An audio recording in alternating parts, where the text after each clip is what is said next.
Hello everybody, my name is Tong Hui, and this is the final part of the Robotics for All volunteer training videos. So the curriculum overview is going to be split into 4 videos, this one which is the introduction, and then one for each of our classes.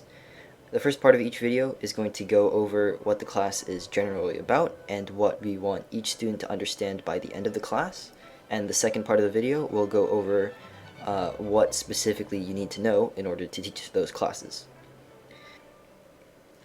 In addition to these videos, teachers are expected to read the curriculum summaries and programming guides, which will go more into depth into specific code and specific builds that you'll have to be teaching. Finally, if you guys do have access to a kit and have the time, I highly recommend following along with the programming guides and curriculum summary, just so that when you're teaching it in the classroom, it is not your first time writing line following code or building a rubber band car. And of course, all of these resources can be found on the Robotics for All website. So first, we're just going to have some info that is useful regardless of whatever class you're teaching. If you're the lead instructor and you arrive at the classroom, you should be telling your teachers what to do. So you should be assigning one person to get out laptops and sign in.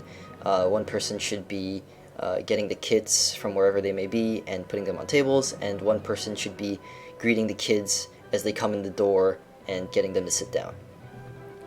Okay, second thing is navigating with the controller. Since some of you guys might not have used this before, this is the LEGO Mindstorms EV3 controller that we use for all of our classes.